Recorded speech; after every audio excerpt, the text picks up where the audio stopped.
better together and together forever, or until we're finally not able to stream the show anymore, whichever one happens first. Ladies and gentlemen, welcome back to another edition of your favorite sports podcast that is sweeping the nation, aka YouTube and Twitter. It is the Sports Agents of Chaos podcast, here to bring you on a weekly basis of fun, football, and chaos. And our troublesome triumvirate trio is back yet again here, beautiful people. First, on the bottom of the screen, the games master. He knows it all better than the rest of us, except when we actually answer his questions. Justin, how you doing, brother? I'm doing great, man. Welcome back, Rick, and let's talk some more football. Indeed. Yes, he's had a busy little bit, ladies and gentlemen, as you've seen in some of the Chaos After Darks. It is a new background there because Rick is truly in his humble abode now. The new base of operations for the Podfather is in full effect. And that's totally the most life-changing thing that's happened in the last month, Rick, that we know of, obviously. But no, in all seriousness, he's had a busy month. He's still been able to do stuff for the show. We always appreciate him. Podfather Rick, how we doing? Babe, can I call it the Den of Chaos? This in general, this set, the studio stuff. Can I call it the Den of Chaos? I think so. Okay, I can call it that. Great, thanks. Yeah, so it's the Den of Chaos now. Great, awesome. Yep. We're chaos sluggers. It's been something, boys. It has been something, that's for sure. New house, new member of the family who might make an appearance at some point in the month.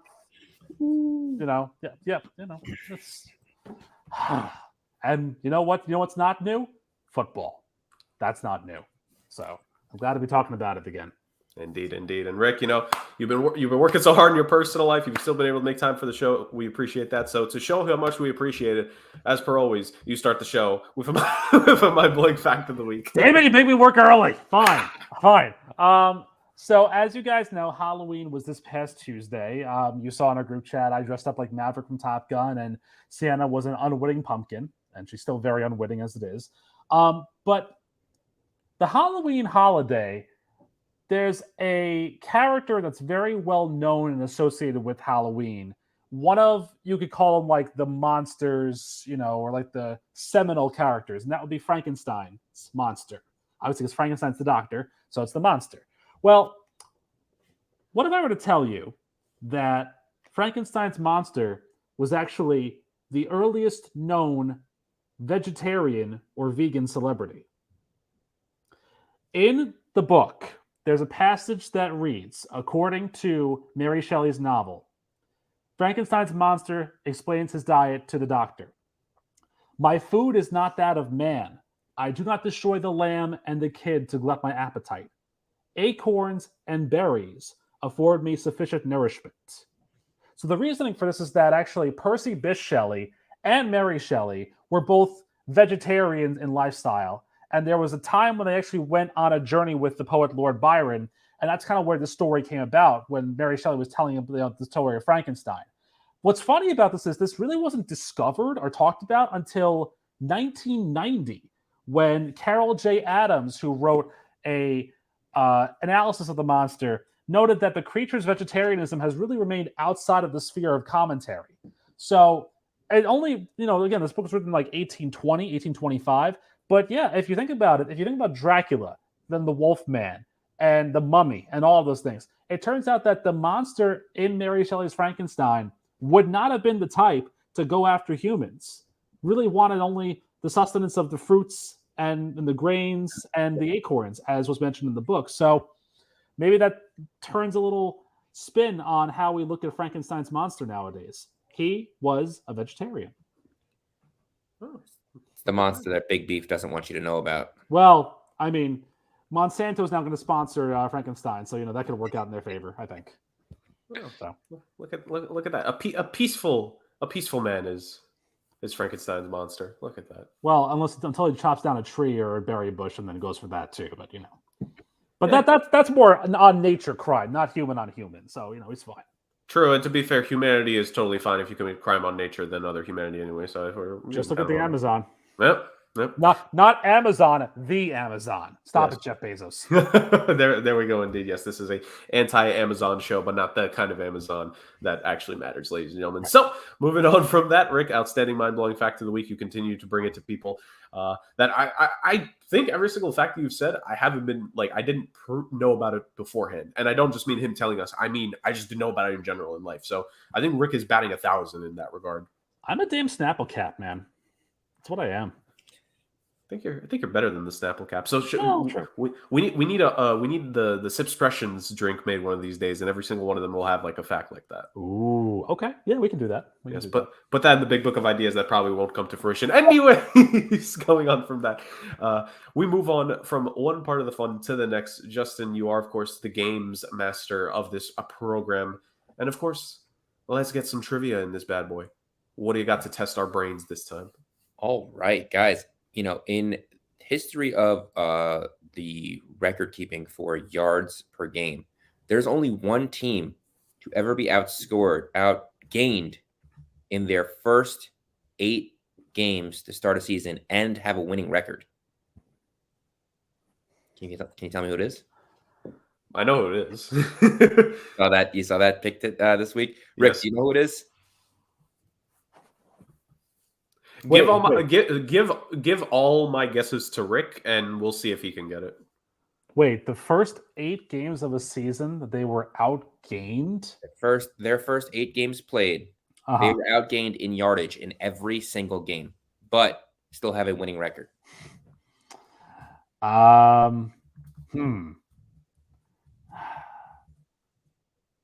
Interesting. Yeah. Well, let me explain something to you, Jurg. You're being very mean about this because you think I would have any time to look up any kind of trivia with all the things going on in my life right now. So you give me all your guesses you think is going to help me, but it's not. All right. Well, I got 32 shots, so let me try and let me try and knock out teams that I don't think it's going to be. I'll help him out here. I can't even really do that, can I? Because Do you want to go division by division? I can help you out. That's not really going to help me per se. All right. Well, let me see. If I was to throw a dart at the dartboard of life, where would it end up?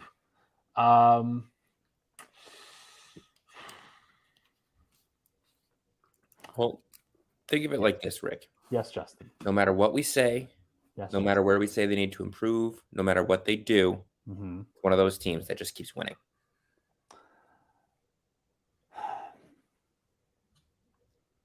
Which is annoying because there's a good amount of teams that just keep winning, even with what we say they need to improve upon.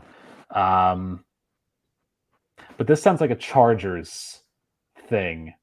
You know what? It does sound like a Brandon Staley type of thing because like only he would be the idiot coach that would have negative yardage in 8 straight games to start a season and still have like a 9-7 record or something stupid like that. Or maybe not even him, maybe even Marty Schottenheimer. So it sounds like a Chargers thing. So I'll lob my first serve into the wind in Cancun like the WTA finals and go with the Chargers. I'm going to say that's a good guess, but you're thinking the exact opposite kind of way. Oh, am I? Yes. Oh, am I? Okay. Yes. And I'll explain that after your next guess. You know what I mean with that, Jerk? Yep.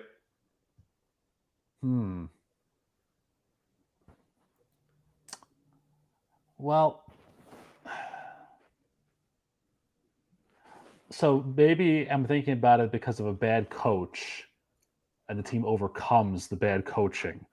But I think about it as a good coach. But why is that coach's name sticking in my head right now? Maybe because of all the first round exits they had. Was this a Marvin Lewis Cincinnati Bengals vehicle? No, but I think you're on the right track now. You're getting warmer. Okay. 2 pretty good guesses so far, honestly. I mean, I'm trying here. It is a recent team. It is a recent team. It's a what? It is a recent team. A recent team. It is a recent record. A recent record. A team that, no matter what we tell them to do and improve, they keep on winning. Well, I mean, it's not Chicago because Lord knows they haven't had any kind of luck recently. We know this for a fact. Could it be Washington? Because I mean, we tell them to do a lot of things, and they never listen to us. And well, like I said, they haven't really had. I was gonna say, but when's the last time Washington had a winning record? Before Ron Rivera got there, I think. So it couldn't be that unless Ron Rivera's the guy and it's Carolina. But no, we don't tell Carolina to do a lot of things. Who do we tell to do a lot of things? And they never do them. And in spite of that, they keep winning. The problem is, guys, that we tell a lot of teams to do a lot of things. Yeah, that's true. We tell a lot of teams to do a lot of things, a lot of things. do. All right, so let me ask a qualifying question here. Were with my two guesses, was I in the correct conference? Yes. Okay.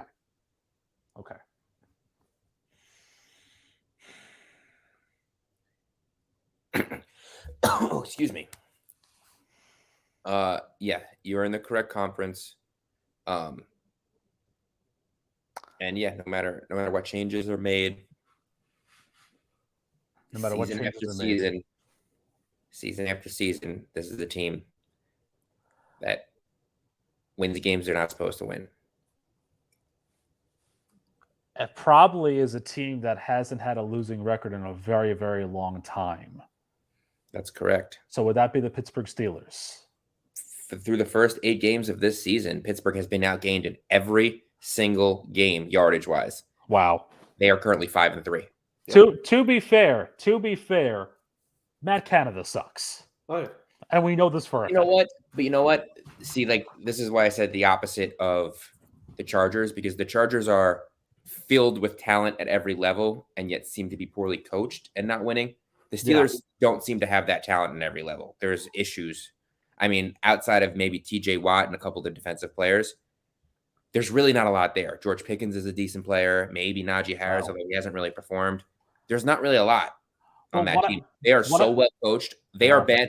As someone on ESPN once said, they are so bad at everything except for winning because they are so good at winning games. Yeah. I mean, for sure, there's a conversation now about them possibly making the playoffs at 5-3, which would, unfortunately, for Steelers fans, just allow them to keep Matt Canada as offensive coordinator more. But what's interesting, I found out, like, you think about this, we talked about this before with the Chase Claypool trade. Well, George Pickens is in his second season, and it seems like he's souring on Pittsburgh for whatever reason. So just the run of, like, talented, quote-unquote, Steelers wide receivers that seem to have some issue playing in Pittsburgh. Meanwhile, they continue just being a dominant team that is 4 wins away from another winning season.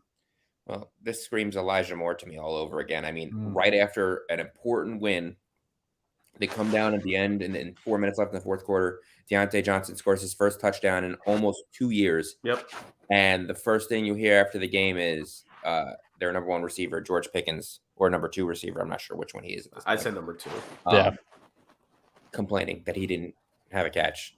Right. Well, I'm sorry. He had 2 catches for -1 yards. And what looked like should have been an easy touchdown and didn't drag the feet. So, yeah. I mean, terrible. To say the least. I did like the quick mention there, Justin, because if you weren't going to say it, I was going to say it. That is the first touchdown that Deontay Johnson has caught since Ben Roethlisberger was the quarterback. That was the last guy why, to right? touchdown. Why, Yeah, right? He I'm finished playing him with in 0 fantasy. last year. Yeah. No, that's why he scored the touchdown, because I'm playing him in fantasy. Week in and week out, I seem to verse the best. Jamar Chase when he scored 3 touchdowns. Oh. CeeDee Lamb and A.J. Brown last week. Oh, no. Together. I don't know how I'm winning in fantasy football, but I am versing consistently everyone's best week. Yeah.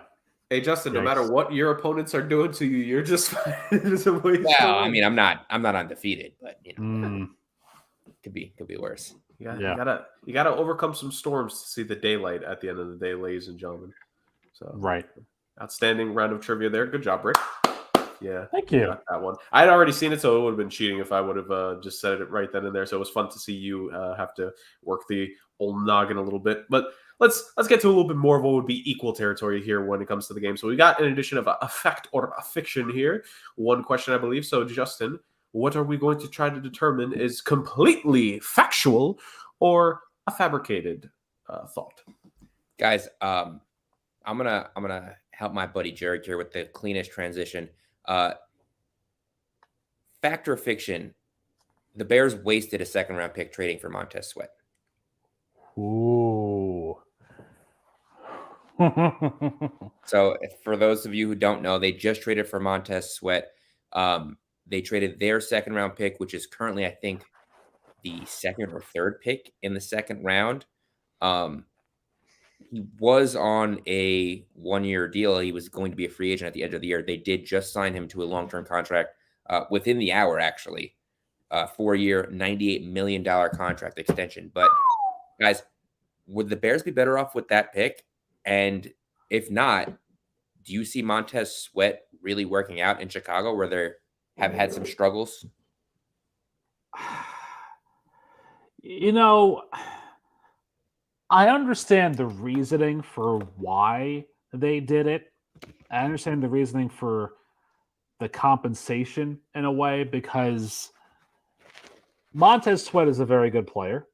But it just got undone by the fact that less than 90 minutes later, I think it was, Chase Young went to the Niners for a third. I mean, it doesn't seem like it. But here's the thing. I am going to go on record here as a Chicago Bears fan in the year 2023 and say that Ryan Poles has no idea what he's doing and should be fired. So is it a waste of a pick for Montez Sweat? Absolutely it is. The only way it won't be a waste is that if Montez Sweat is able to play up to his 4-year, $98 million extension, and if he does that, if he balls out the rest of the season and is a, star, because I mean, he had 32 tackles so far this year and 6.5 sacks. If he finishes with over 10 sacks and gets around 70, 80 tackles, finishes out the year like that with Chicago, you might have a good anchor for your defensive line. So I can understand wanting him, but I think it's a waste because Ryan Poles sucks at his job. Man, something about the Chicago Bears trading second-round picks for guys on other teams, at the deadline. Let's hope they're not trading this guy in a year for just a 7th-round pick, because that would be really bad if this was the case. Right. Unlike what happened with old Chase Claypool last season, waste of a second-round pick. So you got to make the determination in a couple different ways. Is that the player that could have potentially become available in that second round, do you see them as becoming an equal caliber of player to what Montez Sweat is right now, which is a guy who had 8 sacks last season, already has 6.5 this season, on pace for the best of his career, and is pretty good at getting to the quarterback and causing pressures. And part of this, you look at the player that you're trading for. Part of this, you kind of have to go at your development and your early scouting board at this point. And do the Chicago Bears trust the fact that if they were to select a pass rusher early in the second round of the 2024 draft, which we will do a mock for in a couple months, ladies and gentlemen, don't you worry, do they trust the fact that they'll be able to develop this player to become a Montez Sweat? I think this is a question to make. You mentioned Ryan Poles, Rick. Is this just a case where the Bears do not trust themselves at all in developing talent that doesn't naturally have the high-end ability, right? It takes a monumental screw-up, one way or the other, to mess up talent that has high-end potential, right? And when it comes to the second round, you can get a couple guys in that range that have that, or maybe you're going at someone who it's a high floor, lowish. I don't want to say low ceiling. Maybe mid ceiling is more the proper term. But I know second round picks can become great. But just stick with me here.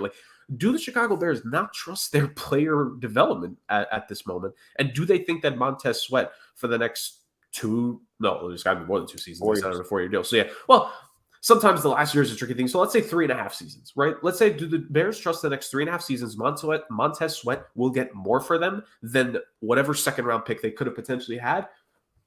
It's a thing there. And then do you believe, as we, the three of us, do, that they're going to reset the quarterback position after this season? And when they do, you reset the rookie QB contract for 4 years. So that lets you give more money to other positions, such as The pass rush, which, good Lord, that pass rush is not great this season. Like, they still need plenty of more help, even after Sweat. So I don't blame the Bears for making this decision. I think my sticking point with this statement is just the word wasted. I don't know if wasted is the word I would use. I think this is a gamble. I think that's a better question. Is it more of a gamble that they made this? A gamble, though. But the pattern of the past with the history of how they've used second round picks and how they've kind of obliterated away their chances on it. I mean, you're absolutely right at one point you made. Before Montez Sweat joined the Bears, this defense had 10 sacks between them. Sweat goes in there with 6.5 sacks. That's 65% of their total. Yep. It's simple math, right? So that should tell you something. And by the way, I think what it also does is that it gives you a real opportunity to look at the young guys that they drafted this year, like Zach Pickens and Gervon Dexter Sr., and see if they can try and develop more. Because let me tell you something. There's a guy on this Bears defense that is incredibly disappointing. And he's young, he's motored, but he's a very well-known name. Yannick Ngakoue has been a massive disappointment this year for Chicago. Well, he keeps signing 1-year deals. Also, he's gonna 1-year deal himself out of the league. You know, he's a guy that at 28 years old, you were thinking he was going to get some max contracts going in free agency, and he keeps taking these 1-year deals and disappearing on defenses. And this year, he's on a bad defense who could use the sacks. Yeah. Just also in the news for that specific defensive line, they also signed Andrew Billings, their big defensive tackle, to an extension. So it'll be interesting to see. They now have a defensive end and their tackles locked up. Maybe if Yannick Ngakoue can, get his stuff going, maybe he's signed for a long-term deal as well, and they actually start building this defense from the line out, because they do have some players there. They do. Look. Well, yeah, they got Tremaine Edmonds there in the linebacking court to be the leader there. Look, I think the big thing now, if you're the Bears, is that you have to prepare to win against Green Bay at the end of the season, because that otherwise, if they lose both games to a terrible Green Bay team, and let's call them what they are, they're a horrible Green Bay team. You have a brand new head coach and a brand new system and a brand new everything next year, and we're starting from scratch all over again without the first round pick with the first, whatever it is, that should be really super high. 2 first-round picks that should be pretty high at this point, because they have right. And they have their own, and they are not doing much to win this this game. Right. But again, if Justin Fields couldn't do it, what makes you think Caleb Williams could be the answer behind that offensive line in Chicago? Or watch them flub it and take Drake May at number 1 instead. No, Rick, come on. Let's be realistic with the Bears. They're going to take Shedeur Sanders. I mean, seriously. Spencer Rattler? Maybe. Huh? I like Shedeur Sanders. You guys can make Bo Nix. Anyone want a Bo Nix, ladies and gentlemen? Find me the next D2 quarterback. Somebody. Guys, the issue is, though, is it defense? I mean, look, their sack numbers are horrendous. They're 5 sacks behind the next best team, but it's not like they're lighting things up on offense, too, and they've made some major changes. You could say it's both. You could say it's a little bit of both, but one more outweighs the other. The offense has been terrible this season. Matt Eberflus needs to be fired out of a cannon alongside. Well, so they've already fired a couple of their coordinators this season, so they've already gone ahead and done that. But I think at the defense, you could say that as a unit, there have been some disappointments, but easily the worst part of that unit has been the defensive line. And if your defensive line is going to suck, it doesn't make life easier for your linebackers and your defensive backfield players either. Like. Yeah, they have a couple young pieces. We've praised the young guys that they have in the secondary with the veteran there, Eddie Jackson, and they have Edmonds to be the guy in the linebacking core. And I think they got TJ Edwards in the offseason, and he's like a little bit of he sometimes gets to the QB. I think he only had like 6 sacks last season, but he could get to the QB, but also step back as one of those outside. They have some pieces there. It's the defense failing. I think you could do a little bit of column A and a little bit of column B, where you settle the defense here at the deadline because you're going to reset everything when it comes to the offseason. The question is how much is being reset, because like Rick said, I don't think we should rule out the scenario that Ryan Poles might be gone too, man. He's had it's very quick. He's had a bad track record with his trades and some of his selections so far. It's not been the cleanest. No, it hasn't been. And look, they're a middle of the road offense, been going to points scored. They've scored 171 this year, and their point differential is not the worst. Like it's minus 47. It's bad, but it's not as bad as it could be. Look at the Giants and the Patriots. They're at minus 90 and 92 respectively. But it's just the way that they're carrying themselves. Like, you can't go out. You can lose to the Chiefs 41-10 because it's the Chiefs and you're probably going to lose to them. But then you can't go out the next week and lose to the Broncos by 3 points and expect anything to really change. They didn't just lose to the Broncos by 3 points, though. They were up 3 touchdowns. I know. Well, again, I agree with you there. But what I'm saying, I'm like results at the end. If you look at just the results at the end, like the way they're losing games aside, because the way they're losing games is you hit the bingo card with every way you can lose a game possibly. But it's just the fact that like there's no solving ability for their offensive struggles. And when their defense is a letdown, there's no way they can turn around and stop the bleeding. Like good teams, if they give up a touchdown, they only score a field goal on the next possession. Chicago's the team that will go 3 and out, and then will be down 2 touchdowns and then start playing catch up. And it doesn't work out in this league. Yeah, to say the very least. Well, guys, I'm going to go from one side of the Washington defensive line to the other. Does trading for Chase Young solve San Francisco's issues on defense? For those of you who don't know, later in the day, Chase Young was traded for a 3rd-round pick to the San Francisco 49ers, who have quite frankly been disappointing this year on defense. They have not lived up to their sack total. They did not get a single sack against Minnesota during their 3-game losing streak. And frankly, they were pretty disappointing across the board sack-wise. Only 18 sacks on the year. That's only 8 more than Chicago had going into today. Guys, will this solve their problems? Not really. I don't think it does. And I think it solves a need for your worst case scenario, for what happens if you lose Nick Bosa, who, by the way, has also, aside from the 6 sacks, he hasn't been the run stopper that we think he can be. 22 tackles has not really been the greatest showing for him. It solves that problem. But I think there are a lot of other issues they could have tried to address. Personally, I think they should have been a player for Rasul Douglas, because I think their secondary, while Diamador Lenore is good, and that's a real name, Diamador Lenore, it's just like they're just not like a strong enough secondary to really compete with the likes of a Philadelphia or a Detroit at the moment. I mean, you take away all their issues on the offense, and there are plenty of issues on the offense. The defense is not stable enough. I'll compare it like this. Let's compare it to Justin's Jets. The defense is stable enough to handle and withstand Zach Wilson having an off game. So all last year they played extraordinarily well because their offense didn't add complementary features. They lost more than they won. The Niners are in the same kind of aspect. It's just that right now Brock Purdy's being exposed, but there's no good lockdown defense that's there to really take away from all of that spotlight. So while it helps with the depth on the line, I don't think Chase Young is the answer for them. I don't think he was. Yeah, I've been saying this for a while. The 49ers, ever since Kyle Shanahan got there, the secondary has always been the weakest part of this defense. The one guy I can definitively name in their secondary since Shanahan's been there, that's a pretty long time, is Richard Sherman, when they got him in the last, they got the last 2 good years of his career, basically.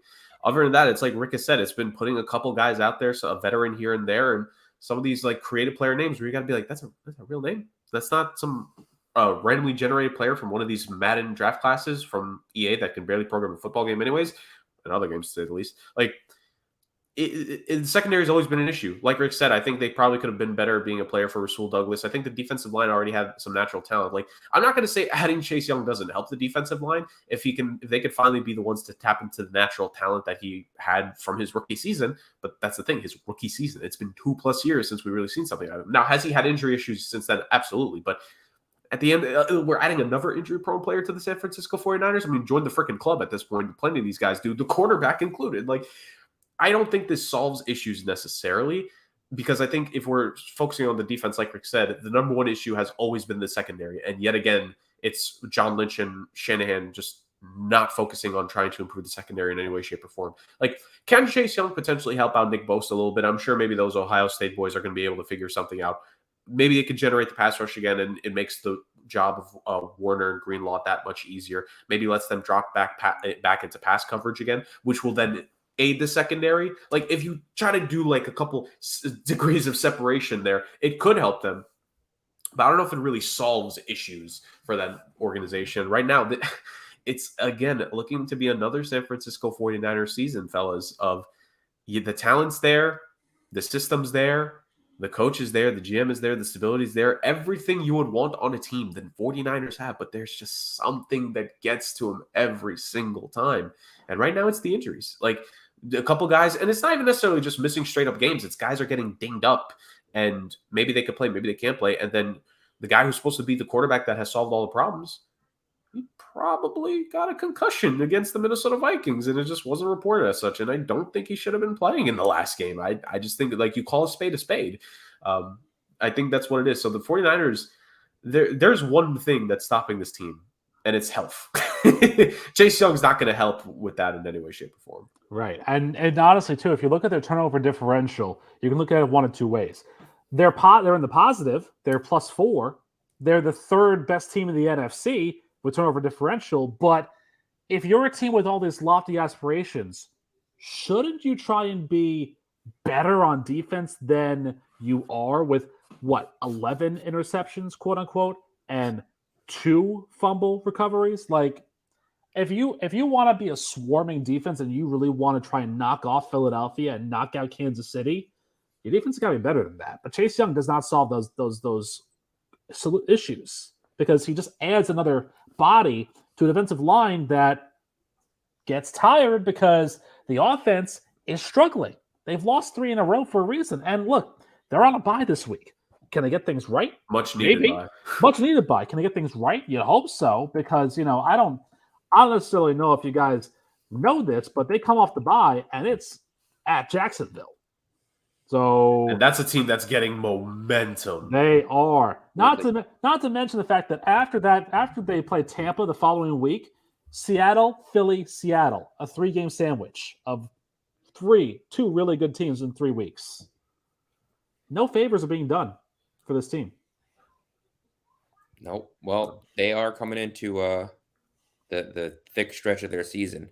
And I will say the only argument that I would say for them coming out of the bye week is they're hoping to get healthy. They're hoping to get Deebo Samuel back. They're hoping to get Trent Williams back. And CMC needed a little bit of rest with his minor tear in his oblique. So hopefully they come out all healthy. And hey, you know what they say? The best way to hide a bad secondary is with a good pass rush. So I think that's what they were going for. But we'll see if it works out. You guys are very critical of it.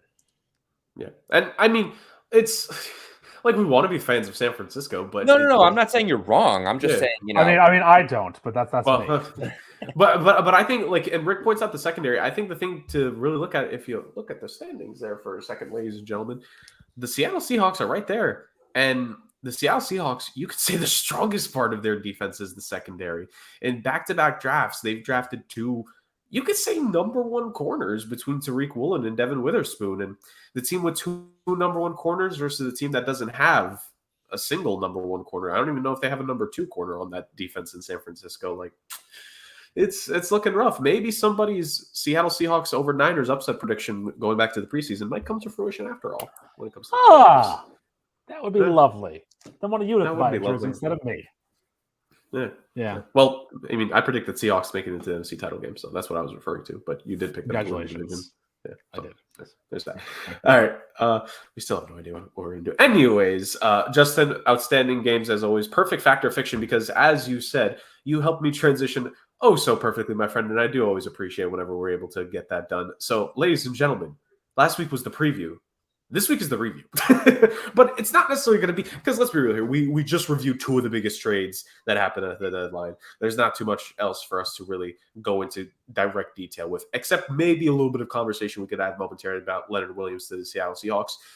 And there's the convo. Anyways, no, in all seriousness, I think more of the conversation for us to have. And Justin and I had spoken about it. Rick, I think you would have agreed with us last week that there was not the level of rumors and reports and hype into this trade deadline compared to last year's trade deadline. We went through some of the deals that happened last year. Now you look at what happened this year. It ticked up a little bit, but I mean, it's kind of easy when, the bar is flat on the ground for what it was looking like this season, and then you were just able to go. It's not that high of a bar. So ultimately, I think the better conversation to have here in a bit, if there's anything we want to say about the trades that happened, like last thoughts about that, let's do that now. But the teams that should have made moves at this deadline, guys, I think is the bigger conversation to have. Whether we think that they should have made moves to beef up parts of their team better, or whether they think they should have torn it down more. One team in particular comes to mind. But we'll get to that here in a moment.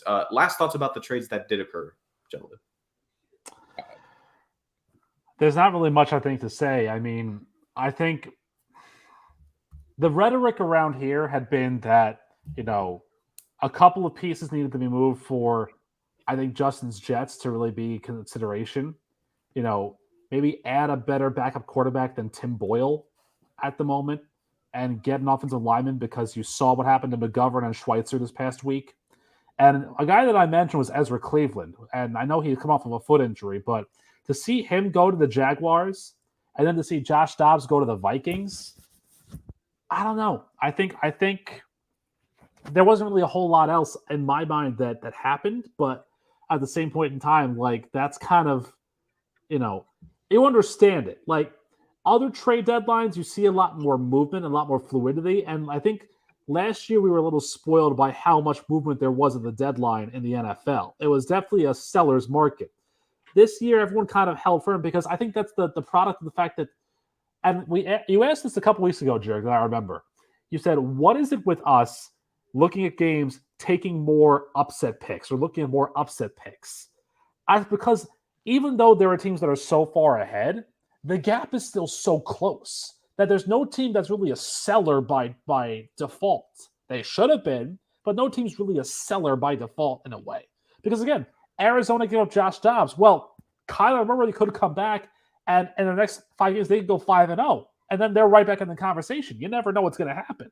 But because these teams the parity is so thin, I think that's why there was a lot of stagnancy in this deadline. And the moves that were made were supplemental at best. They weren't like game changers, really. Like I said, the Rasul Douglas one was the only one that I think other teams should have jumped in on. But other than that, it was kind of just like, today's deadline day? Oh, it's over? Oh, okay. Ding dong. Trick or treat. There you go. It was really a trick on all of us, I think. Well, a trick, especially on one guy who he's unemployed. But we'll actually get to that here in a couple of moments. Ladies and gentlemen, don't think because we're talking about the trades that we've completely forgot about what the biggest news of the weekend was. We didn't forget about that. Cade York being signed by the Giants, right? Absolutely. Thank you, Rick. Yeah, I appreciate you always hitting the big points for me. Of course, yeah. Justin, Rick made his thoughts. Is there anything you want to say? I think Leonard Williams was the only other trade that happened that we could even give like a moment to speak about. Is there anything about that trade you want to break down, or shall we move on? That's what I was going to say. I think that's a fantastic trade for Seattle. It brings a strength to that defense. They are, I believe, top 10 against the rush right now. Leonard Williams is an excellent run defender, and he's going to put pressure on the quarterback. It's a move that it's really the only move I think that you could definitively say this is a team that just took first place and wants to keep first place, and this is the kind of move that you got to make for them. There's a lot of issues that I would have liked to see them address, like maybe in the secondary and the center. I know that the safeties have been a little bit weak. There is a big hole. They let up a lot of passing yards per game, but this should certainly help at least speed that quarterback up and hopefully force them to making some mistakes. Yeah, and it's perfect that they get a guy who can help when it comes to the rushing game even more when they're about to face a team that's pretty known for their rushing attack here in the upcoming 24-plus hours or so. So timely trade right there. I'm with you. I think that was a pretty good trade on the Seahawks end. And also, like, he's not a known pass rusher, obviously, but he could get sacks every once in a while. I think his career high in the season is, 9? So, I mean, if he gets even 2 or 3 for them down the stretch, maybe if it's like a big third down play for them, I think it was a good trade all around. He's not a traditional edge. 9 is a lot for a guy that's coming down the center. You know what I mean? Right. Like he's going up against centers and guards who've got, people on the side of them. He's eating up tackles and he's eating up those offensive linemen so that the defensive ends can make the big money plays, so to speak. And he still ends up with 9. I think it was his career high sacks a season. Plus, he's an excellent run stuffer. So it is a solid move for Seattle. It's going to be weird to see him on the other side of the country, though. Right, he's only ever played in the Northeast, specifically in MetLife, basically his entire career. So he's finally getting out of that stadium. He's finally getting out. What a guy! It might actually be good for him. So that being said, we can move on from the teams that we just discussed. Let's go into a bit of the conversation about the teams that didn't end up making any moves. And one of them in particular, well, they did. It just doesn't have to be with a player. So let's talk about some of the teams that we talked about. There was plenty of discussion, I think, and discourse on what teams could and should do going into the deadline. And of course, on this podcast, there was very much plenty of that discussion last week. Two teams in particular that didn't really deserve that much airtime when we look at it hindsight 2020. But we learned, ladies and gentlemen, we learned on this program. Let's talk about just one of those teams this time. The Denver Broncos. All this talk about Justin Simmons, older veteran piece, could be moved logically, deserves to be on a better team. Okay, we could buy it. Cortland Sutton, Jerry Jeudy, one, if not both of them. Maybe. I don't know about both of them, but okay, we could have seen one being moved. And the grand total assets returned is... Wait, none of them got traded? What? No, none of them got traded, ladies and gentlemen. So general manager George Patton stayed pat, just like his namesake in the Army in history. I don't know if he stayed pat really, but George Patton ends up not making any trades for the Denver Broncos here at the trade deadline. Justin, I know this was a team we kind of went back and forth about. We talked about, are they going to make the deal? Because I think you didn't necessarily say this would be the case, but I know you brought the idea forward that the Broncos, if anything stops them from making a trade, it's whatever valuation of their guys they have, and they're not going to be willing to go any lower than that on any trade packages. And we don't know this for sure, but I'm willing to bet that probably played a role in 3 guys who have been talked about in trade rumors for at least a season plus now, none of them getting dealt. Yeah, someone very close to me once told me any GM will tell you get more value in the offseason than you do in the regular season. It's just a known thing. Now, I don't know how many of these guys are going to be free agents at the end of the year, but I will tell you that if the Broncos are going to make moves, it probably was not going to be in the regular season, and it probably wasn't going to be off of a win against their Chiefs, a team that they have not beaten in 6 years, 5 years. Something like that. So, look, the defense is still okay. It's not nearly what it was last year. The offense has its moments. They're in games. They're not getting blown out for the most part. They're in games. So there's clearly something there that they're not ready to get rid of yet. If they were to go full rebuild in the offseason, I wouldn't be entirely surprised. But look, they owe Russ a lot of money. There's a lot of money tied up into some younger players. There's going to be changes there, but it's not going to happen right now. I think this was the worst possible week for the Broncos to get a win, because now they have aspirations about going to the playoffs potentially, which if they don't, they have their own first round pick. They've got no second round pick in the 2024 draft. And they've got obviously, some lower tier picks. So they're not going to be thrilled to not have a lot of names that can go to them unless they make some draft day deals. So I do think as good of a win as it was for Denver, Justin's right. They've got a lot of money tied up in younger guys and in Russell Wilson, which the latter of which is for no real reason because he's a fraud.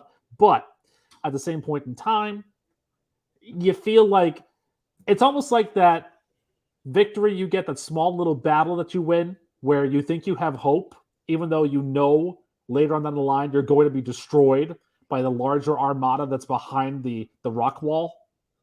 That's what happened to Denver. They have a slight glimmer of hope, and they're going to finish 3-14 and lose every game the rest of the way because let me just to that playoff aspiration. They're currently 15th in the conference. Yep. And they've only got one win against an AFC team.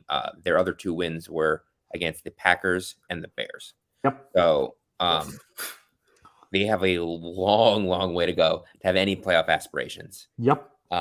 But that being said, they are 3-5, and it is kind of a logjam right now in the middle. Most teams are either 3-5 or 4-3. Yeah.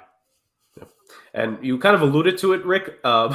If you think we've had some wacky weeks so far with that, with the hashtag SAOC pick challenge, ladies and gentlemen, This one might be the wackiest of them all here, what we're going to get to later on, because good Lord, I've seen this slate of games. I don't even know what I want my 4-point pick to be. You know what the worst part about this past week was? I actually had Denver over Kansas City in my personal picks. So I could have picked that as a 4-point upset. I would have gotten further ahead of Justin, as I'm only 2 points ahead of him right now. So catching up. I know. It's how it goes, brother. It's how it goes. We all make regrets, mine included. So and Vegas. Indeed. So when it comes to always be careful betting in Vegas, and always be careful betting on Vegas. The Vegas Raiders didn't make any trades. Not really too much there to mention in that regard, but they did do something else, which again, let's push away from that a little bit further. A couple teams here that I think bear mentioning. I think rapid fire we could talk about here around the table. Teams that didn't make a move that we maybe thought could have done something going into the deadline. I'm very interested to see, because they did make a trade. We kind of felt it was a depth trade. So was there anything else this team you guys think could have done, or were you not surprised? The Bills only traded for a depth secondary player, as we mentioned, Rasul Douglas. He goes there. Now, we kind of spoke about it briefly before we got the show started.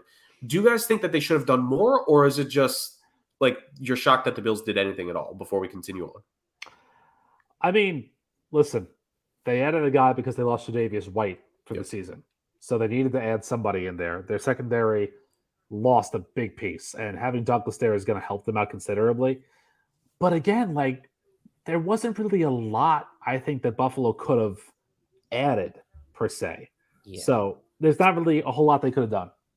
Saying they should have done and actually having the ability to do are two different things. I mean, right. There's probably guys that were out there that could have helped them and made them better, but maybe the asking price was too high. Maybe it wasn't worth some of the draft picks or players they weren't willing to give up. So, I mean, I think they made a decent move. They addressed a need that was becoming, unfortunately for them, very glaring because guys keep getting hurt. And I think it was a solid move, and they didn't have to give up too much for that situation. So Rasul Douglas, pretty good player as well. Yeah. When he was with the Packers the last couple seasons. Well, let's move on to it. Let's just continue the transitioning to a team that did make a move, but was it the move that they should have made? I think this one probably deserves a little bit more of the should they have made a move combo. The Detroit Lions here, 6-2, top of the NFC North, but the Minnesota Vikings are coming after them, according to Justin, and they needed to do whatever they could to make sure. A lot of things change in a week, Jerry. Indeed, they do. But ultimately, or in 24 hours after we do an episode. Pretty much. But well, that's why we go live sometimes. Anyways, the Detroit Lions, they did make a trade at the deadline. It was for Donovan Peoples-Jones on the offensive side of things.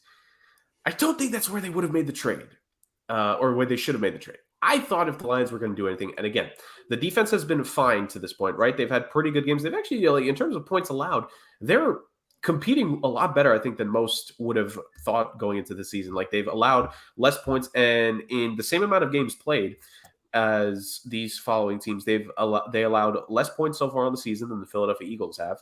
They have allowed only 3 points more than the Minnesota Vikings, and 25 is relatively big margin, but only 25 more points allowed compared to the San Francisco 49ers defense, which we have our belief about them being really good. Of course, it's mainly the offense that's doing things there, because in terms of the division leaders at this point, now it's tentative with the NFC South, but bear with me, ladies and gentlemen. Amongst the division leaders, they're actually second in points for. The only division leader that has scored more points than them in the NFC up to this point is the Philadelphia Eagles. The Niners secondly have more points, but they're not a division leader anymore. Boo. Anyways, the Detroit Lions. I think they should have gone defense, honestly, going into the deadline. And because, as I've always said, that defense, it needs to play better as a whole than the sum of its parts. I think they've done that this season so far. I think they've taken advantage of situations. I think they've played well. I think as we start to get closer and games start to get a little bit more meaning, a little bit tenser, you're trying to break some playoff curses there. Slipping up can happen. Guys can make mistakes. And sometimes, every once in a while, talent wins more than anything. So, Justin, I'll throw it to you first. Detroit Lions, in terms of the trade they did make, and should they have looked elsewhere to make a trade rather than just, I don't know if Donovan Peoples-Jones, I don't know if I want to say settle on that or just make that move. I think it was a solid move for a team that always seems to have some sort of injury on the in the receiver room. They did lose Marvin Jones, who stepped away from football for an undisclosed reason. Amon-Ra St. Brown always seems to be hurt. Jameson Williams always seems to be out. So I think it was a solid move for them in terms of depth and trading for Donovan Peoples-Jones, who is a guy who was a fan favorite in Cleveland. They really loved him there. He was always seeming to come up big in certain games when they needed him. Not always the most consistent guy, not for anything, I would say is his fault. Just sometimes he got targets and sometimes he didn't. He was never the number one guy there. But it's a solid move in terms of depth. If I was them, I'd be looking at myself and I'd be kicking myself hard because there was an Ohio State reunion along the defensive line this week, and it's not the reunion that they would have liked. That Chase Young trade for a third-round pick, for them to take a flyer on a young player like that, I know he has his injury issues, and I know he hasn't been on the field, and he hasn't been as productive as he was in his rookie year and as people had hoped he would be. But, I mean, if you would have put him on the other side of Aiden Hutchinson and really got that defensive line going, which was already a strength of that team, again, the best way to mask a bad secondary is to give them pass rush. And to have two guys of that caliber rushing the quarterback on every play would be a nightmare for teams that have to play against Detroit. It was a good move for San Francisco. Like you said, it's a little bit different getting a guy there as opposed to getting the guy in Detroit. But it just seems like it would have been such a Detroit move. And you got to assume Detroit's probably going to have a better third-round pick in theory than San Francisco. I know they're on a 3-game losing streak, but you got to think San Francisco on paper is a better team overall. If they would have made that move, maybe things are different. You know what, though? Dan Campbell and Brad Holmes have said in recent weeks they have a plan. We don't know what the plan truly is. However, one of the things that they said was that we're not going to trade away a top 100 pick for a rental or for a flyer for somebody else, which is why the wish list for the Lions fans was definitely on the defensive side of the ball. I agree. But the Vikings were not trading Danielle Hunter in division. That was never going to happen. And then the other guys that could have been available, Brian Burns, Patrick Surtain II, or Max Crosby, would have cost the Lions a ton. And it's not – but I understand, but it's not what the Lions were thinking of doing. They have their own way because, again, if you look through what they've done in the draft with Penei Sewell, with Aiden Hutchinson, Amon-Ra St. Brown, Jahmyr Gibbs has been good enough. Jack Campbell's been pretty good so far. The fact of the matter is that if you don't have David Montgomery, but you have Gibbs who's starting, Craig Reynolds hasn't really been the guy to be the number 2. And Jameson Williams, shocker, Alabama first-round pick, hasn't been the guy to be. He has been on the field, to be fair. Right. But Donovan Peoples-Jones at least provides a semblance of something consistent for them. Well, so, let me just say this because to that argument. I'm going to assume that if you're not making this trade without some sort of negotiation, that the guy's going to stay there long term. You just saw the Bears wrap up Montez Sweat. The Niners have an extra week because of their bye. I'm sure they're negotiating with Chase Young. The Niners gave up a compensatory third-round pick. That is in the hundreds. You're telling me if the Lions had pick number 90, you're not giving that up for Chase Young to play on the other side of Aiden Hutchinson to really solidify both ends of that defensive line, and you could sign him to an extension? But the Lions, I don't think, have that because that pick was from the Robert Saleh signing by the Jets. They don't have a compensatory pick. That's not what I'm saying. I'm saying they can give up their actual third-round pick. Again, it's going to be in the late 80s, early 90s, and get a guy with the potential of a Chase Young who went second overall 4 years ago. Which you can sign. That's not due to injury. He might be one of the best defensive ends. We might be talking about him the same way we're talking about the Bosas or any of the guys that you just named. You're telling me that if they didn't think they could sign, I mean, look, if you really didn't think you could sign him to an extension, that's one thing. Yeah. But if you don't have the ability to negotiate with this guy and say, hey, listen, we'll toss a ton of money at you. You'll be the guy here, and you'll get to play against your former Ohio State alum. I don't think they were on the team at the same time, but Aiden Hutchinson, and really be on a team that is growing and building something. Because let's face it, if there's one team in the NFL that really has grown in the past 3 years, it's Detroit. That's the team went to Michigan, though, Justin. Went to Michigan. Shit, I screwed that up. All right. Swearjar. Yeah, no, that's fine. I've been saying Ohio State for him literally this whole segment. Anyways, you know what? That invalidates your Michigan State guys on the sideline of every team. It just gets confusing. Anyways, look, You can't convince me that this would have been a bad move, especially if they can end up signing him to a 4-year, $98 million contract like Sweat got, which, let's be fair, he's not going to get that. He doesn't have the background and the accolades and the statistics that Sweat has had over the past 4 years. I was going to say Chase Young would probably get a bridge deal more so in San Fran. Like I could see them working out like a quick 2-year deal where it's pretty good money. He hasn't shown that he should be getting the 4 or 5 year deal Sweat got. You're telling me that Detroit giving up, let's say it's 85, because it's really not going to be higher than 85. Probably. You're giving up the 85th overall pick next year for Chase Young for 3 years. Let's say you sign him to a 2-year extension, and that's not a good deal to you? And especially like we were talking about with the Bears, the idea of will Sweat be better than the second round pick? If you could keep Chase Young healthy, will he be better than that third round pick? And who's to say the third rounder you draft, if he even makes the team, B, if even he stays healthy? For all we know, they draft a guy who's going to have injuries. And to Justin's point, like Rick, you mentioned the idea of like these other potential names that we don't know how close the Lions could have potentially been at negotiating with these names. We're just not going to know that. But hypothetically, if they had been in one of the conversations, you can't tell me that, Brian Burns, Max Crosby, like, hey guys, you don't want to stay for $100 million and guaranteed money. Like, I think they would have. Like, I think we need to start kind of losing the stigma of, you go to so-and-so city to play. These guys are only living there for 4.5 months out of the year. They're going to get their second home wherever the heck they actually want to live. Like, it's not a long-term thing where it's like, I have to live in Detroit my entire life. Like, no, you're there for 4.5 months. Nice places in Detroit. Again, our conjecture is one thing because we're not in the room with these GMs that are making these phone calls. Maybe Detroit did offer Washington a 4th-round pick for Chase Young or a couple of 4th-round picks. Yeah, but San Fran beat that.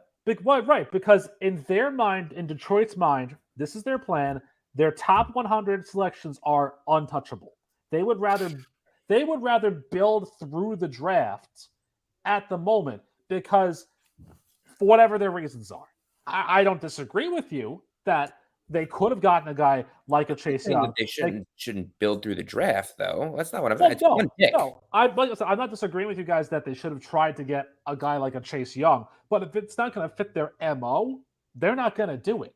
And right now, they're sitting on a gold mine in the fact that they're 6-2 with a 2-game lead in their division. And maybe in their mind, they thought, you know what? We're okay. Let's add this one piece here for a 6th-round pick, not even next year, the year after. It's a 25 6th-round pick. And that adds another weapon to the arsenal because, unlike I want him to in my fantasy team, Jared Goff can't throw to Sam Laporta every damn down. No. Give me points for Sam Laporta. But, this is what they wanted to do. So, I mean, we can say that they should have done all they want, but obviously, if they have a plan and their plan is to do that, and listen, Laporta's a great tight end, don't get me wrong. But if that's their plan, then they're not going to entertain any sort of, unless they have a guy that they want desperately that blows them away. And maybe a Chase Young would have been a guy, but maybe they only offered him 4ths. Just saying. And look, in the case of sports, 3 beats 4 in this specific case when it comes to the draft. Sure. Like Rick, at the end of the day, the point of the podcast is for us to say that people should have done stuff. And no. I agree with you. That's the fun of it. But I don't know if we're getting to this now, but we've been saying that Las Vegas should have fired Josh McDaniels for years. Well, they finally listened to us. It wouldn't have been years. He's been there. This was only his second season, to be fair. TikTok on the clock, Vegas. He should have been fired before he was hired. Exactly. I think that probably don't trend that guy. I mean, if we're being honest, that probably would have actually been the better course of action for them anyways. So That being said, I wanted to get to one more team here, but I think that was the perfect transition. I can't resist it. So let's move on, ladies and gentlemen. The Las Vegas Raiders fired Josh McDaniels. It's absolutely outstanding to me, to say the very least. They're paying John Gruden and Josh McDaniels more money to not coach the team now than they paid Jimmy Garoppolo this past offseason. Truly something spectacular, to say the least. Which, by the way, Jimmy G, he ain't long for Vegas, by the way, because the guarantees in his contract, I don't think were that much. Cutting ties, to say the least. So, guys, Josh McDaniels gets cut in year 2. I don't blame Vegas fans if they think it was year 7, because it probably felt like it. But he is gone, basically, now. A travesty this entire time. His second head coaching stint, not as good. It's somehow worse than his first one, believe it or not, which is something to say. Something to behold. This is the guy who ran Derek Carr out of there. Now, to be honest, Derek Carr's mid anyway, so maybe Josh McDaniels gets like a half win there. But if we're being real, runs the quarterback out of there that would have had the best possible chemistry with the star wide receiver that they brought in, misuses his star wide receiver to the moon and back, unable to use Hunter Renfrow as like a guy to be able to be there, at least minimum in the slot. When you consider all the slot receiver success the Patriots have had, you'd think this guy would understand how important that would be. Trades Darren Waller this past offseason. Ironically, was it on his wedding day? I think it was, or the day after his wedding day. It was one or the other. So we confirmed on the podcast, Josh McDaniels doesn't love love. And he did that. The defense has been like, defense has been here and there. The only guy on that team who's any sort of success over the last like season and a half is Josh Jacobs. And even this season, with some of the numbers he's getting, I think he's probably been like, dude, what am I doing here? And it's not just Josh McDaniels who got fired. It's the general manager that got at the axe too, Dave Ziegler, which, to be honest, like, again, very similar to Ryan Poles, I think an even worse track record in that short amount of time. I will say this, I think this is a guy, and I'm not saying this because I think he's been great as a general manager. I'm saying because of what he had to take over, which is Mike Mayock was the GM before him, which, let's be honest, it was basically John Gruden with puppet strings so that someone else could be in that role.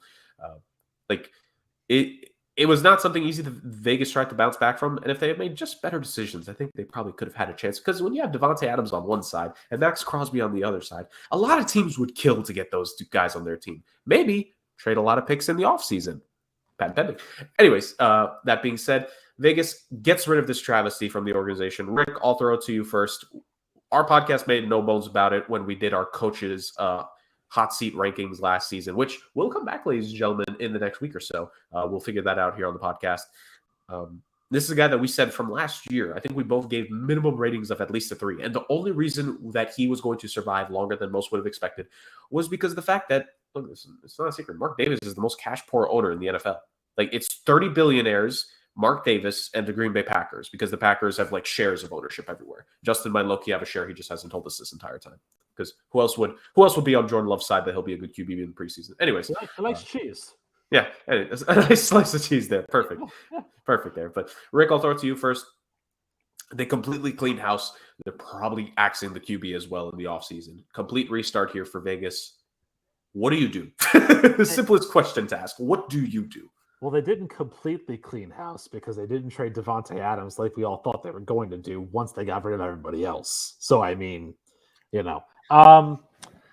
a line from the old sitcom My Wife and Kids when Damon Wayans is talking about, an old boyfriend of his daughter's. And it basically like the ways he can say goodbye to the person. So it's so long, see you sucker, later loser, hasta la vista, let the good Lord hit you with the good Lord split you. So that's what happened with Josh McDaniels. He gone, in the words of Ken Harrelson. Look, I understand the fact that, there's cash poorness going on, but Josh McDaniels was just never the guy. Like, he's too wonky for his own good at times.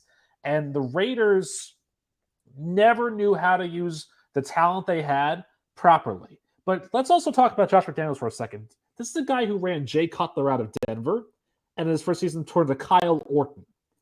That's an immediate red flag right there. And then in his second season when he got fired, he had Tim Tebow as a first-round pick. That's a second red flag right there. Who they drafted up for, by the way. Don't forget that they drafted up. Exactly. So now, if you're Vegas, hopefully you get this one right. Because the last time they fired their head coach, they had Rich Bisaccia, who we all loved. And the Raiders loved him too. He was phenomenal. He was a great interim head coach, got them to the playoffs. Somehow, some way, they got there, which was incredible for them. So this is the opportunity for the Raiders. If Antonio Pierce does well, give him the head coaching job. Let him be the guy. I don't want him touching my team, but that's another question for another day. Look, I would rather see Antonio Pierce try and do the best job possible here because there is talent on this roster. Absolutely there is. And you want to try and keep this roster together because if you don't, and if you're starting a whole new process all over again, then new quarterback, Josh Jacobs probably going to go somewhere because he doesn't want to be there for instability. And there's a coach in khakis in Ann Arbor who may want to come down and coach an NFL team again. And God have mercy on our souls if that happens, because Connor Stallions is getting another job with stealing signs from other NFL teams. What if Connor Stallions is the next Raiders head coach? Oh, good Lord. Make me the Raiders coach instead at that point. I would love the three of us to run the Raiders. I think we'd do better than what McDaniels I think did. so. You know, you guys, you stole my joke. I was going to pull out my resume. I was going to officially put my name in as a head coaching candidate for the Raiders. Do it. If you just sign me for 3 years, I'll only do one if you want, if that's the way you like it. Justin, I declared for the 2024 NBA draft on this podcast, so you can do whatever the heck you want. Yeah, no, it's just anywhere. And listen, if the Texans decide to move on from another head coach, making it 5 years, a head coach in first, I don't care what organization it is. It is my dream job to get fired as an NFL coach. All the money you still get paid for doing nothing. Like, I think I'm qualified at this point. And please feel free to contact me. Anyone can DM me. Find out how to get me one of these jobs. I'm in. Let's do it. All our handles are on the screen, ladies and gentlemen. We're available for sidebar question, Justin. How many hours in your lifetime have you played Madden? Would you say? Not a ton. I'm not a big video game guy, believe it or not. Okay.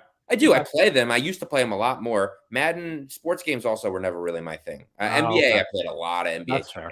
But other than that, nothing much. That's fair. I've done plenty of GM modes, boys. So we got a GM and head coach duo right here for the taking, Vegas. Absolutely. Right here. Yeah, you know, look, all we ask is that we could get a remote job role for Rick, and then we're good. I was going to say, I'll just run this podcast solo then. That's fine. I'm sorry, Rick. You're not moving out to Vegas for a 1-year stint that you were just moving to Alaska for a radio job. You're not going to move.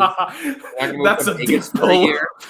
I just bought a house, Justin. I'm not moving to Vegas a year later with a 1-year-old. You can afford both. If you get this job, you can afford both. I promise you, the house can go anywhere. Oh, boy. Oh, boy. Yeah, I'll consider it then, I guess. put my face in the sphere. Yeah. No, listen. The sports agents, it's already pretty chaotic there. I think our brand of chaos might actually take it down a notch. Yeah, so, which is something. Mark Davis, if you're listening, please feel free to give me a call. I would love to give my 2 cents on the organization and what I can do to help out. Now, but that being said, I think part of the reason that these guys might have finally got the axe is nothing happened on the trade deadline. I mean, look, for a team that went out and got Devontae Adams, who, by the way, was top 5 in receiving yards last year, and a team that had Josh Jacobs, who was, by the way, the league leading rusher last year, and a team with Max Crosby, who is, just an excellent guy, an excellent pass rusher. Right now, this team is last in the league in rushing. They are 3rd worst in passing yards, and their sack totals are low. So, I mean, thank God for the Bears being 5 sacks below everyone else, because the Raiders are not much higher. I mean, I'll bring up the stats right now, but it's not looking good for this team as a whole. So they needed to make a move. Obviously, the coaching was not working out. There was already almost a mutiny, and it's 8 games or 9 weeks into the season. Things clearly have not worked out there. I want to know why they made a move now. At this point, to me, just stick it out. I mean, you're not going to get much worse. I don't think it's possible to really be much worse than they are right now. You sure? Well, Ed, why do you want to? I understand you want to give this guy a shot now. Antonio Pierce, he's supposed to be a very good coach. He made a great speech. I would have probably changed a couple of sentences, but other than that, it was a great speech. He did get people pumped up. They got the players team pumped up. There's a new energy out there in Vegas, but why not just let it ride a couple of weeks? I mean, even if you end up firing him in week 16, week 17, you knew the change was coming anyways. It's not going to change anything. The worst thing that's going to happen for you is that now you're going to get a worse draft pick, because all of a sudden you've recalibrated everyone. You guys got guys excited, and now they're going to go out and they don't have the hardest schedule. You might as well have stuck it out, see what you got, and now you're paying guys to not even be there. It didn't really make a ton of sense to me to make the move now. Yeah. That being said, it was a move that needed to be made. whether or not it was now or week 17 or 18 or in the offseason. So I tend to believe that Antonio Pierce watched School of Rock before his speech, because if you know the Dewey Finn line when he's like in the parent-teacher conference, it's eerily similar to what he said. As my dog, by the way, is sleep barking now, as you can hear her in the background a little bit. So Oh, yeah, so it's great. but yeah, no, look, I'm excited to see what Antonio Pierce has, what he bring to the table, and it would be an interesting move for his first win to be against his former team where he won a Super Bowl, the New York Giants. It's going to be an interesting move, and hey, maybe we can actually get some coaching out there in Vegas. Well, then you probably shouldn't have started Aiden O'Connell in your first week. Hey, listen. I mean, it was him or Brian Hoyer. Yeah. That's true. That's true. Yeah, they're going to move on from Jimmy G. Obviously, this is a cap dodge. If he doesn't start, there's something in his contract where he only starts a certain amount of games, and they'll owe him less money for when the end of the year when they cut him, and then he'll be off the books in the following year. Yeah. So this is obviously going to be the end of Jimmy G. They're probably going to go after a quarterback in the offseason. I would not be surprised if they trade a whole bunch of moves, a whole bunch of players and picks to try and move up in a quarterback heavy draft. It's going to be an interesting offseason for sure. And I wanted to ask this portion from the two of you real quick. In regards to, and I know Rick mentioned the idea with Crosby and Adams, and you talked about, the preference of GMs is to trade in the offseason. Do you guys actually see them getting rid of Adams and or Crosby in the offseason? Because I think, now maybe this just doesn't happen, but I think there's a chance. I think there is a chance that if Mark Davis does something very unique here, I know I'm about to bring minds here when I say this. Let Adams and Crosby actually have a say in who gets hired. And when I say have a say, I mean let them be in the room. Let them be in the room when the GM and the head coach are being hired. Because of all of the interviews I've heard of former professional athletes, they always say they can tell right away if there's a BS artist in the room there.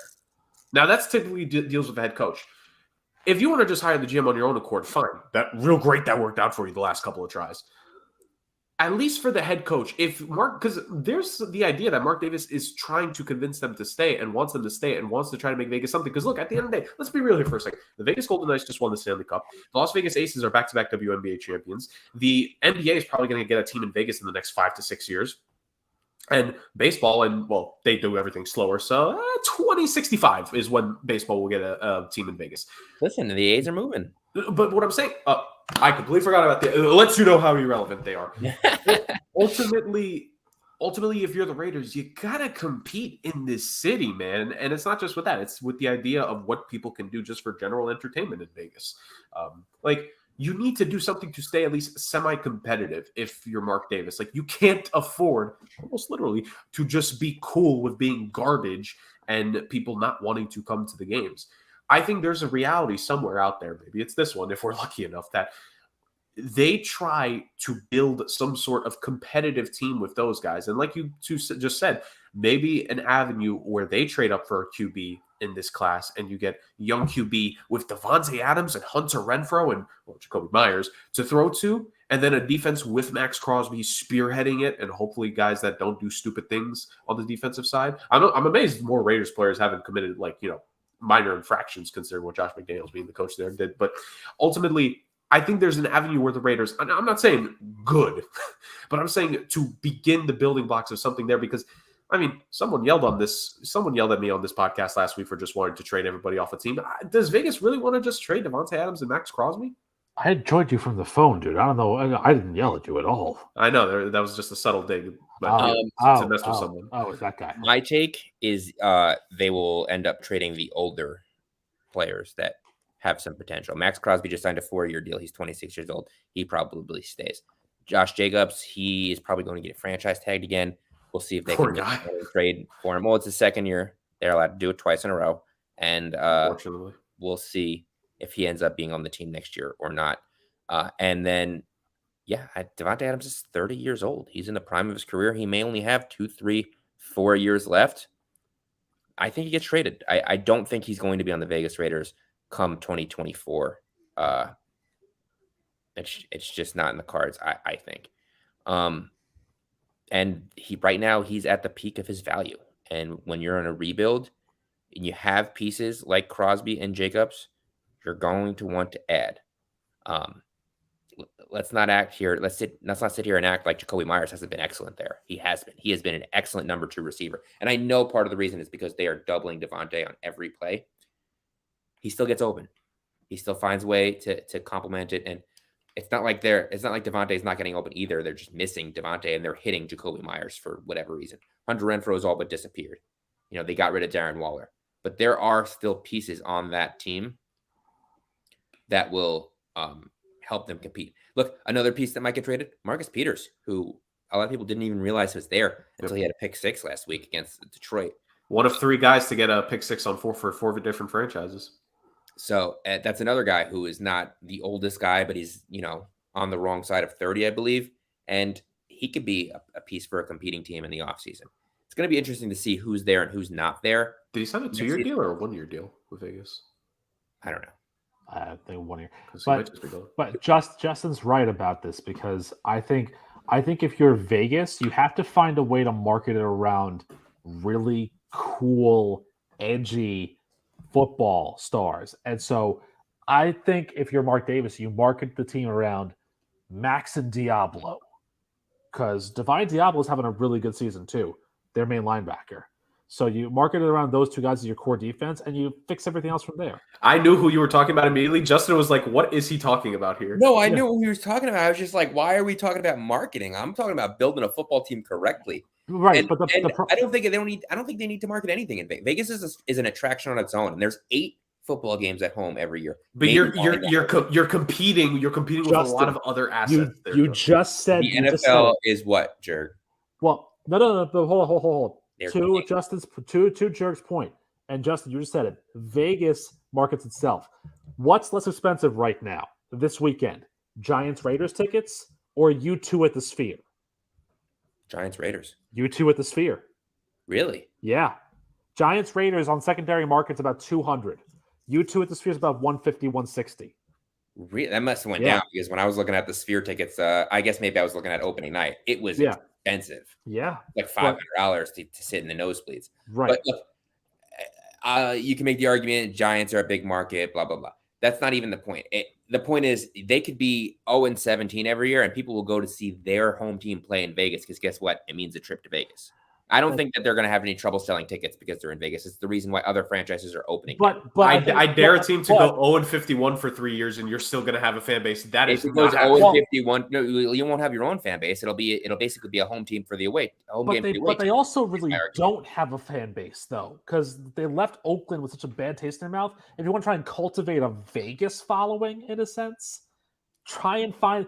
To your point, the younger guys are the guys you want to build this team around and market this team around them. So Devontae is going to be gone by. But hold on, you still like Devontae Adams said in his press conference he wanted to be a Raider, and that's why we don't feel bad for him. He wanted to play with his college teammate Derek Carr. Well, he wanted to be a Raider too. He grew up a Raiders fan. He's a lifelong Raiders fan. He's from, I think, the Bay Area. Torrance, I think, yeah. How do you not market that? You have a guy that grew up idolizing this franchise. He wanted to wear black and they made him sour in a year. They're not. That's the level of dysfunction that this franchise is. But if you can make him want to stay this offseason, you do it. This is an actual case where I'm not trading someone away. There's no way you're getting. See, that was the issue with the Packers trade, and they came out and said we want to sign you to extension. He said I wanted to be a Raider, and you know what? The Packers were kind enough to oblige him, and that's very good in terms of hey, you made your player happy. But what did you get for a Devontae Adams trade? The Raiders, he only gave you one team, so now he handcuffs you. You only got a first and a second for a guy that really should have gotten at least 2 firsts. So now you get underpaid. Now you have draft picks that guess what? You didn't hit on these guys to a level of what Devontae Adams is. These guys might have worked out for you, but you didn't hit the level of, hey, I have a Hall of Fame caliber wide receiver now in the prime of his career. It didn't happen. And now he's on another team. So guess what? Now you're devoid of wide receivers. You lost your quarterback because now that was his best player, and that's what made him happy. There's a whole ripple effect, so to speak, of this. And maybe one has nothing to do with the other. Maybe I'm associating things that didn't matter. But the point is, it is a franchise-altering move to trade one of these guys. If you can make it work with Devontae Adams, that should be your first priority. But at this point, with a rookie quarterback coming in, you're going to have a new head coach, a new GM. You have to sell him on a brand new system. And let's face it, at the peak of his powers, this is not something that he's going to say, all right, there's only one team now. If you can get a first and a second back, first and 2 seconds even, if you can get more than what you put into him and rebuild right now for what's going to be a 31-year-old wide receiver next season, you might as well just pull the trigger. But that's also why I said there's got to be stability. That if Antonio Pierce does well, you can't go running to the hot new hire of Jim Harbaugh. Pierce has to be at least have a 2-year deal to at least keep stability there. As much as I would like You trust Mark Pierce to Davis? work out I and don't. do well, let's face it, he's going to go with what he thinks is the best. Mark Davis is going to go with what he thinks is the best option for his team. Oh And that God, Jeff might not Saturday's be going to coach now. Antonio Pierce, who has no experience as a head coordinator, head coach assistant, or head coach. So, look, he might be excellent right now, and I'm rooting for him. This guy seems like an up and up guy. He seems like the kind of guy you want at the helm of your franchise. But let's see what happens with this Raiders team. I mean, they still have Devontae Adams, Max Crosby, and Josh Jacobs, and a decent cast around them. They have been underperforming. Now they're playing a 2-5 Giants team who just set the record for the least amount of passing yards in a game, the least ever. Negative. Yeah. Let's see you go out and win this game. And guess what? I think It's they not could. like you could roll over. They really should have won that game. Yeah. That's the scary part. I think is the that Raiders could won that game. The Jets came out absolutely flat to the point where I was yelling at people that coaches need to be fired the way they came out coming out of this bye week. I mean, you're not wrong about that. Yeah. It is horrendous. Off the arguably one of the biggest wins they've had in 10 years. And Isn't a it bye, amazing? they came out flat against a losing team who has -9 passing yards and a third string quarterback. Isn't it amazing what happens when two coordinators are just afraid to throw the football? Or But Nate Hackett can't drop right plays. We're not talking about my Jets right now. We're talking about the Raiders. Though. Indeed. Well, they'll we be briefly there mentioned next the week. Packers there for a second. They'll be there next week. The Jets will be in Vegas next week. So there you go. There Yeah. we go. They need to come out and they need to win this game and they need to string a couple wins together. But Jeff- if they don't, this guy's not going to be there. Whether or not he's an excellent head coach or not, That's true. he's not going to be there. And that kind of consistency doesn't come with 9 games to go. Yeah. Yeah. Yeah, I mean, Rick, he's already fired again. He already didn't keep a guy that had a good second half of the season run once. He'll do it again. Even Antonio Pierce could go 7-2, and I don't think Mark Davis is keeping him. He wants his guys at the end of the day. I'm going to feel bad when Justin is the head coach, but I'm keeping Devontae Adams there as general manager. So it's tough luck, Justin. Whenever we make, Like I said, if you can make it work, that should be your number one priority. But let's face it, I don't think you're going to make it work for the life of. Do you really think that the Raiders will be competitive in 4 years, even with the best GM in history?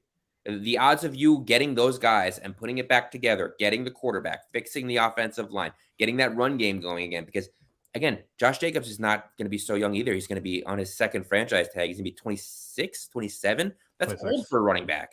Yeah. You know what I mean? These guys are not going to be around for your future. So you might as well get what you can out of them to reset, gain some stability, and move forward. This isn't a team that has a top 10 quarterback at the time and a top wide receiver and is winning games and has an easy schedule coming through before they tear his Achilles. This is a team that has nothing. There's a couple of assets that might be worth something, and you're full reset already next year. You already started by firing your head coach. So if there was one more week of the trade deadline, the Vegas Raiders would have traded for. I'm trying to think of a backup quarterback here. The Mitch corpse of Trubisky. There's corpse not a of quarterback Secret that Roy's traded Tiger. for outside of Patrick Mahomes or Justin Herbert, Joe Burrow, guys that weren't going to be traded. That would have fixed the situation. Well, here's the wild card scenario though. If we're getting rid of Garoppolo, can't we just talk about Jurg's ultimate scenario from week 1, where the minority owner comes back down and plays quarterback? He's not minority owner yet, guys. There's an issue. He's halfway there. You didn't see the issue? Yeah, he's Mark halfway Davis there. undervaluing to sell just to give him some shares. Yeah, Jurg's halfway there. Look, he just needed 1 year off to get his body right to get back. Tom Brady, Vegas quarterback in 2024 is going to happen. No chance. Oh What is my it? god. How old will he be? 46? Yeah. Jesus. Justin, dread it, run from it. Destiny arrives all the same. Listen, I hope he comes back, and I hope they play the Jets 3 times that year, because as a 46-year-old quarterback, and it's not going to happen, obviously, but as a 46-year-old quarterback, I will play any 46-year-old Preseason, regular season playoffs. Yeah. I will play any 46-year-old quarterback you put on it. Look, even if it's Tom Brady. And look, I'm not saying Tom Brady at 46 is not better than at least 10 quarterbacks. I'm saying you hit him once and he's done. He's better than half the league. He's Come on. 46, Yeah. a year removed from football. Bring That's him true. on. That's true. Bring him on. Eh, I mean, they could do worse. They could, trade for a quarterback, then give him a fully guaranteed contract and watch that completely sink into the ocean. But I mean, who would do that? Come on. Come on. Anyways, that ends the Raiders discussion. That ends the trade discussion. So, ladies and gentlemen, you all already know what that means. It is time for the usual co-main event of the show, because we all know what tends to finish the show on a weekly basis, ladies and gentlemen. It is time for the hashtag SAOC Pick Challenge. We're on a week-by-week basis. Rick, Justin, and I go through the cavalcade of contests happening in the NFL in that given week, and we go on a point basis from 4 points to 1 point and pick games in a serpentine draft order. Our picks, like I said, are based off of our belief in the games, and sometimes we get proven wrong. More often than not, it feels like. We all must pick at least one upset game in our 4 picks here. The lowest it can be is a 2-point pick.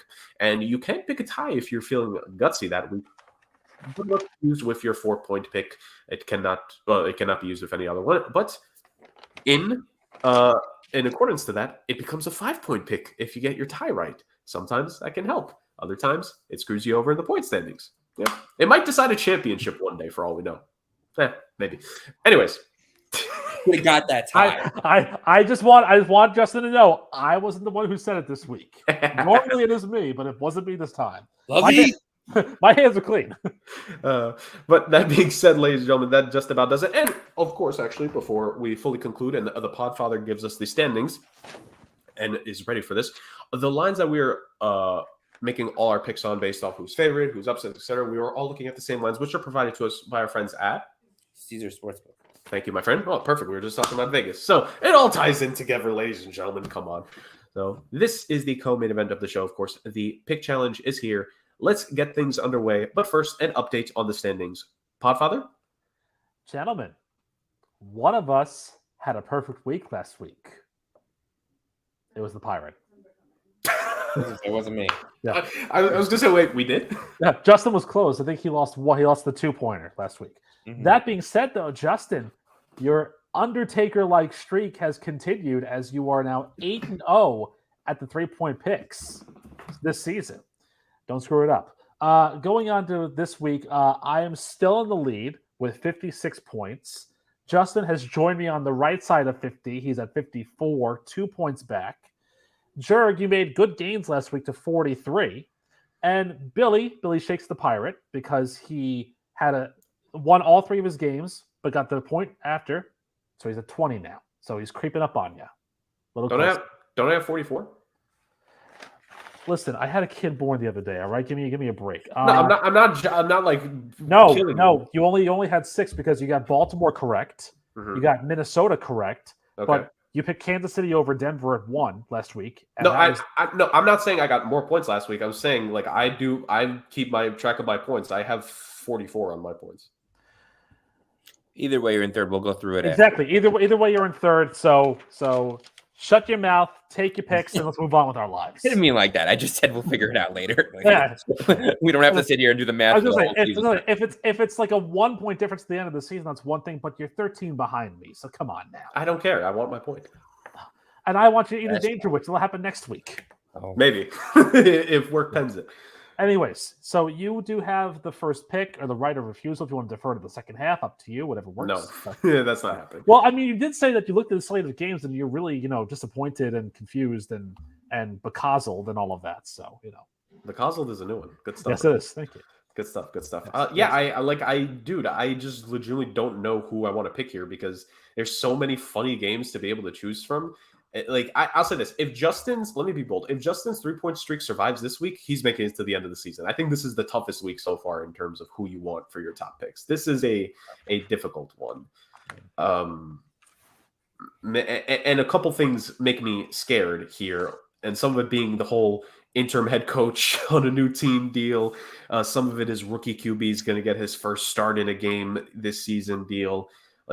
Dude, there's not a lot, I think, to be all that confident about when you make your selections this week, at least from my point of view. There is one game that has a wide margin. But how confident am I in picking that game? it's very TBD because this team, it's rough. So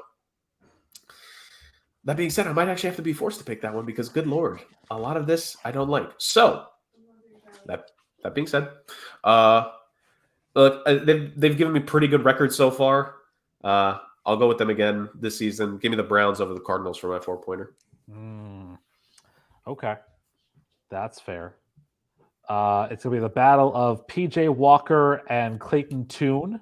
No, Deshaun Watson, I saw was supposed to be healthy this week. Well, Yeah, I mean, he's expected to start. He's well, off good. injury. Well, good for him because he said he's so guilty that he can't join the team, the practice this week, and I'm like, that's the most guilt that you have, really. In any event, Justin, before you make your 4-point pick, I do want to say I did just check week 18 last year, and you missed both 3-pointers, so your streak is officially 8 straight. Yeah, I had a rough week at the end of the year last year. We all did. I didn't pick anything because I let it all to you, so it's fine. Yeah. Well, I had a good end of the season. Shut up, Jurgen. Go eat your Danger Witch. Yeah. I'm gonna. I think I'm gonna go with a surpriser here, and I'm gonna pick the. Is Justin Fields healthy? I saw he was practicing, but it looks like Bajan's gonna start, and if that's the case, I want to pick the Saints, but I don't know if he's playing, and I don't want to pick the Saints, and all of a sudden he comes back and puts up like 1,000 yards. So, are you looking for an answer to your question? For the I think he is. All right. Is Justin Fields playing? All right, let me give you an answer to your question. He is officially doubtful for this week. All right, So- yeah, I'm going to go with it. I'm going to pick the Saints being 8-point favorites at home against the Bears. Okay, It's a fair pick. I think it's a very fair pick. I do. You know what? It's one of those things where it's a very interesting week because of the fact that all the games that are there just don't really appear appetizing for any real reason whatsoever. There's so much mid on this schedule. There is. There It- really Not truly even that is. it's mid. The games that are usually like, that's the team I'll pick. They're good games. Dolphins, Chiefs, Seahawks, Ravens. Cowboys, Eagles, Bills, Bengals, Jets, Chargers. These are all premium. And then the bad teams that you're like, I don't trust that team. Rick, you saw what he did there, sneaking in the Jets at the end. I know. I saw that. The Jets are 4-3, and they're playing a Chargers team that's 3-4. This could be either, hey, I am a solidified wild card spot right now, or I drop out of this race. I'm 4-4. I'm hoping Aaron Rodgers comes back soon. And it's the same thing for the Chargers. If they win, all of a sudden they're back to 500 and they have a chance to. There's a reason that they did not flex out this Monday night game. Yeah. This is a good game. Well, so the thing I don't think they can either, but No, I know they can't, but I'm Early. saying they should. no, there's a reason that this game is here. That's a very good game, and it's two teams that you're like, I don't really know who I'm going to pick to win. Is my point. Sure. So the thing is that if this week had not happened, I would have had my number 4 game really easily done. But I'm tossing between it because this week happened. I have to figure out a way to keep pace with Justin somehow to try and keep this league going. So do I go with that game on the odds that maybe they'll find a way? Or do I try and find something different? Because I have my eye on another game too, but You could stop speaking in riddles Well, and tell us you what do you're have considering. 2 games to pick in a row. I do. You're right. Yeah. In the interest of in the interest of doing things that might be a little interesting here, I am going to go with a 4-point upset pick, and I am going to bite the bullet because we're having fun with this, even though I'm leading, and I'm going to pick the Commanders over the Patriots at 4 points. Oh.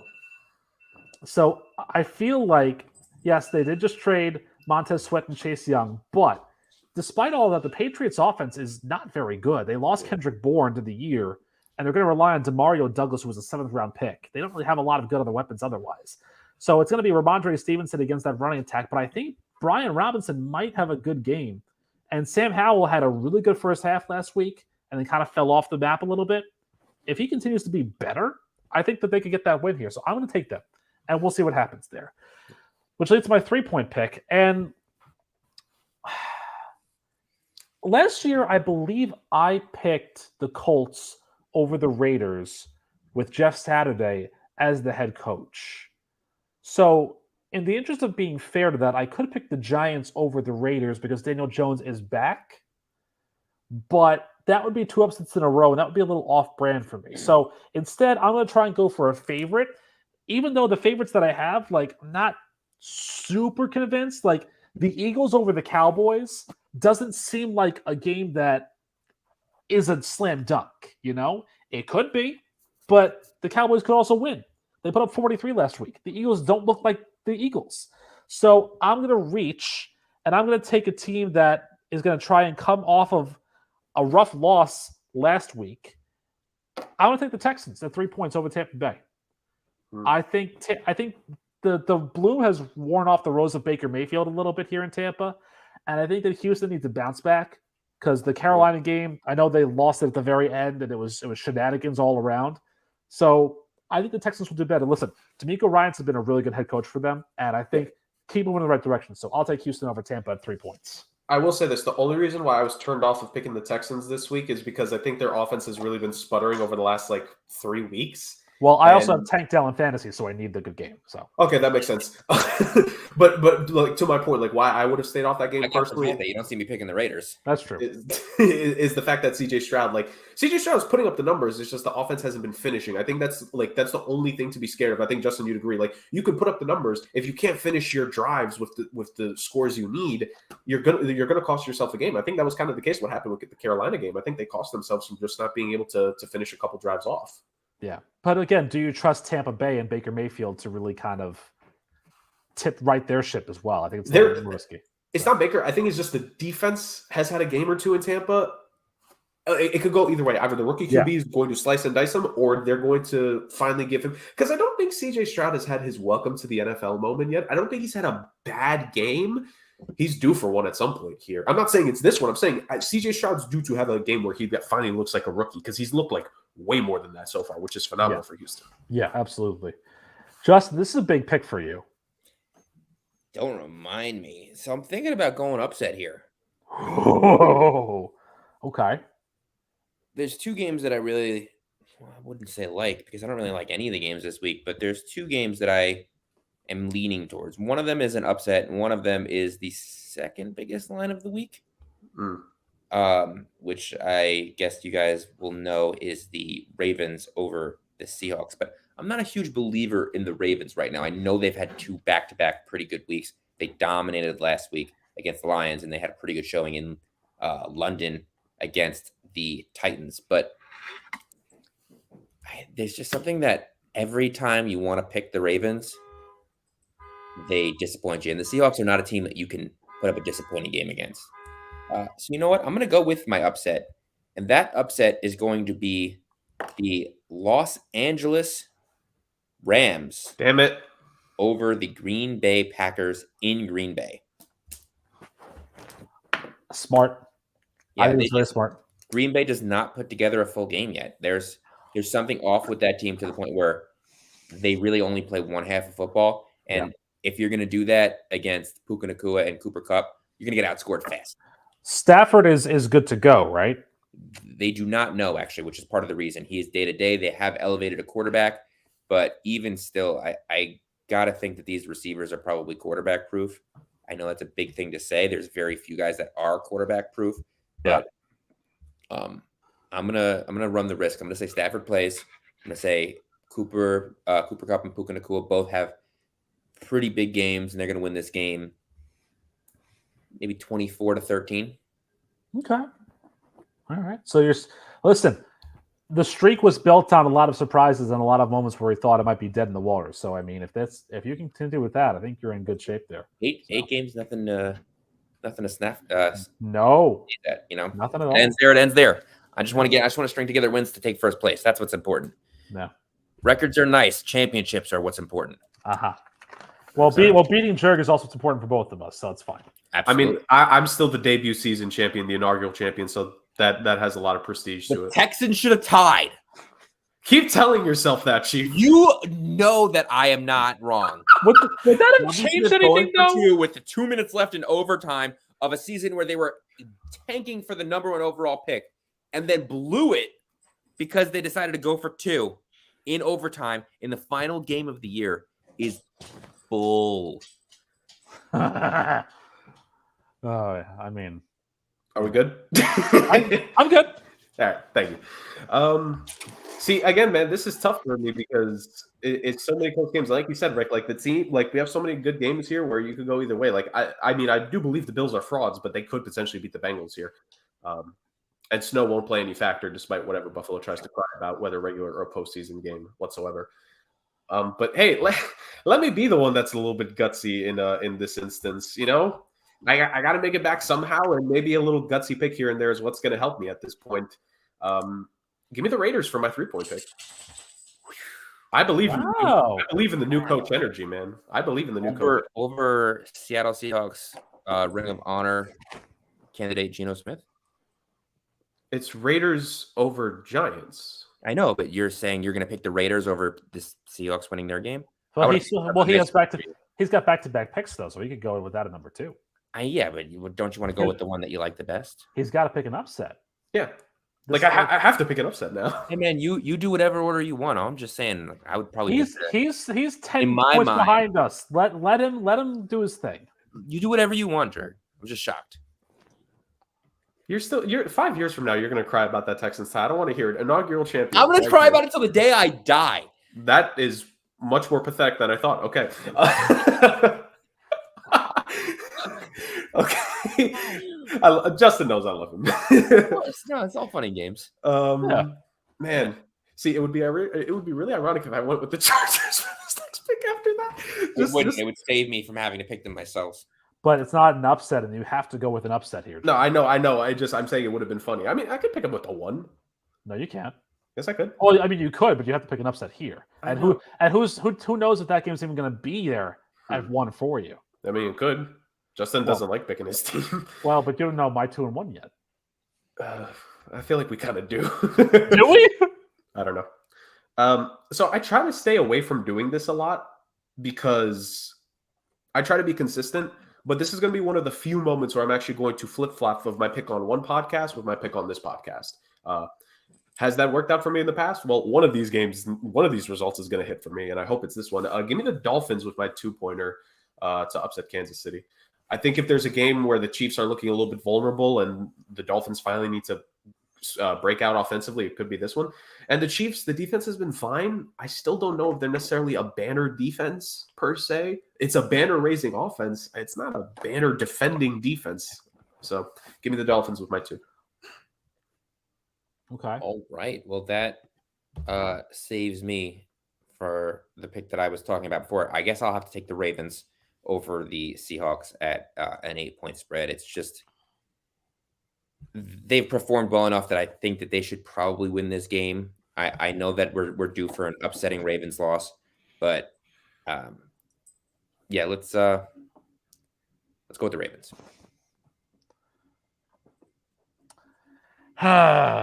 See, as you guys know, and as I point out, like every week we do this, I make my picks before the season started. This is one of those times where I really wish that I had the ability to take away a pick, but I prefer myself to be in integrity because I would have, knowing what I know now, I would have picked Atlanta over Minnesota. But before the season started, I picked Minnesota to beat Atlanta. You do every single pick, based on prior to the season. That's how he gets his standing right now. Every pick that you make this week was already made. Yeah, the whole season was already made back in like August. Things changed so much. Justin, this is how he grades it based off his preseason standings. Like Rick does the most in depth between our wins and losses in the preseason. He literally goes game by game. Well, I pick every game. Also, I have a pick thing where I do with my office where we literally pick every game, but we also pick week to week, and it's vastly different because of everything that changes. Well, Rick says, "Screw your change." So many guys get hurt. So many things happen.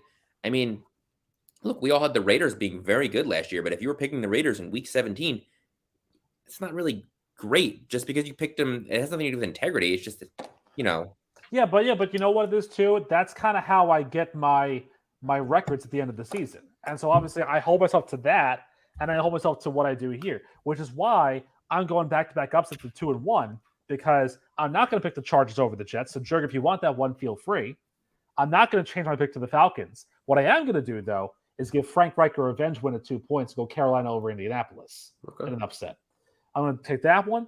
And then I don't believe in Cincinnati just yet. So I'm going to pick Buffalo over Cincy in a very emotionally charged Sunday night game and a 1 point upset as well. So I got 3 upsets on the board this week. And if I lose first place, so be it. But I held to what I picked in the past. So I was going to go with Buffalo there too. I think that's a game where Buffalo explodes. It's random at this point, but it seems to be against good teams in good situations, especially at home. They are in the jungle, so it doesn't matter. They'll explode. They'll explode now, and they'll lose a week or two later when they should have won. It's this. But no, I'm not saying not. They're a very shaky team at this point. Jurg will pick them to beat the Patriots again, and they'll lose. Yeah. Oh, absolutely. So I'm going to go with the other powerhouse that I believe in, and that's going to be the Eagles. I know that the Cowboys exploded last week. The Eagles defense is a better defense. The Eagles team overall is a better team. So pencil me in for the Eagles. Okay, I know Chargers Jets is remaining. What's the other game that I should be considering? Vikings Falcons. Okay, give me the Chargers over the Jets. There you go. I hope you lose. And just to wrap a bow on it, because the Pirate has no integrity, he's picking the Falcons over the Vikings. Well, there's only one way to figure out how many points he's going to get for that, Rick. Oh, how I've missed the wheel of chaos. It's the best whenever thing. It loads up. Yeah, it takes a while to load. We're operating on old equipment here, ladies and gentlemen. How old is your equipment that we're operating on? The microphone is Challenger explode. Oh, did you just make a Challenger exploding joke? Yes, he did. It's from 40-year-old virgin. It's from something. Oh, okay. Yeah. Okay. All right. Then. Yeah. The Has it loaded up for you too? Mm-hmm. Yeah, no, we're good. All right, beautiful. Yeah, it did load up for me, so beautiful. All right, Wheel of Chaos, let's ride.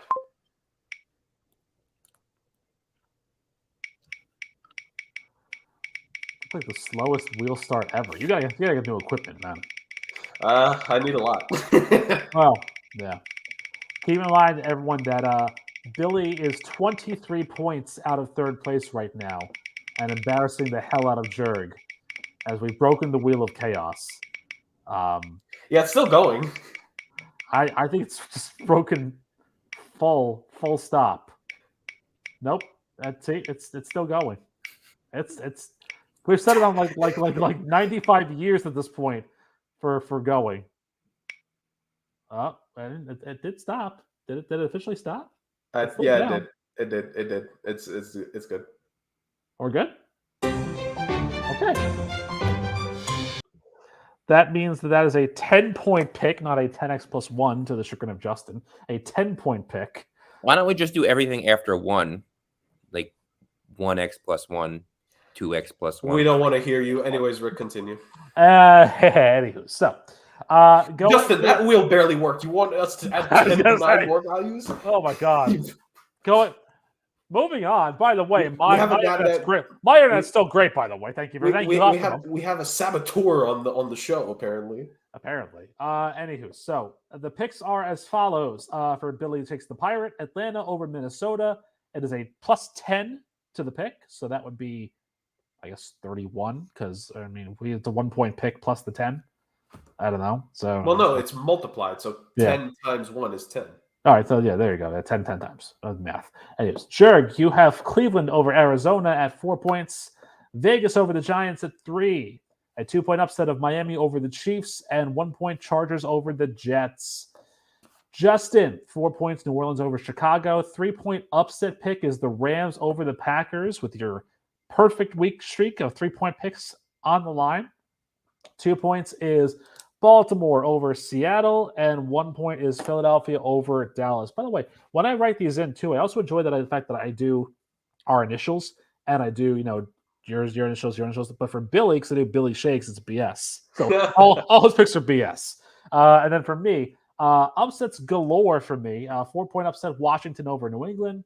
3 points Houston over Tampa, my only favorite pick of the week. 2-point upset Carolina over Indianapolis, and 1-point upset pick Buffalo over Cincinnati. We'll see how this goes. Indeed, we will. Well, ladies and gentlemen, it's time for the other part of the co-main event here. You guys know what we love to do, and it's so good for this to be back, ladies and gentlemen. It feels like we haven't heard one in a while, even though it's only been like 2 weeks. A Rostrum podium to end it all. Rant and Rick, the Podfather podium. We can make up a million names for it. Rick, what do you got to rant to the people about? I have missed this too. I really, truly have. And in the 2 weeks that I've been out, there have been a lot of things that have really just thrown me for a loop here. So let's start with number 3. The concept of birthday candles really just irritate the hell out of me, because you could either be, you're lighting fire and wax onto a cake that you're going to then eat. And then you have 2 choices here. In a pre-COVID world, it was blow out the candle and make your wish, so get all that spit all over the cake for everybody. Or the number 2 one is you take out your church fan or your paper plate and you fan the candle so that it goes out. Like, we're doing extra wrist work so we can then get our fork into the cake for all that work to go away from the calories that we just burned with this wrist, all this stuff. Well, if you're a 99-year-old person with your birthday, 99 candles with your wrist, it's going to fly off and go into the ocean, for crying out loud. So, my deal is this. Birthday candles, let's do away with them. Let's just do away with them completely. Like, it doesn't really... And I don't really care if you could do numbers on candles. No one needs to be reminded of how close they are to death by numbered birthday candles. Your mortality is not that important for a day where you're going to eat cake that you like. Like, that's just rude. Number 2, the concept of glitter. Not Gary Glitter, that pervert. I'm talking about actual glitter. So there we go. The Knicks City Dancers had a routine that included glitter recently, and there was like a glitter delay because they couldn't clear the court. Because you know why you couldn't clear the court of the glitter? Because it sticks to the hardwood, and it is so hard to get that glitter off of anything, any surface, anywhere at all, whatsoever. It's like the worst thing possible. You'll find glitter 9 years later from your cousin's quinceanera that you had no idea that there was even glitter for, but it's just there, and you have to look at it and like, why is this thing here? So you know what? Birthday candles and glitter should go by the wayside. Like, I don't really care.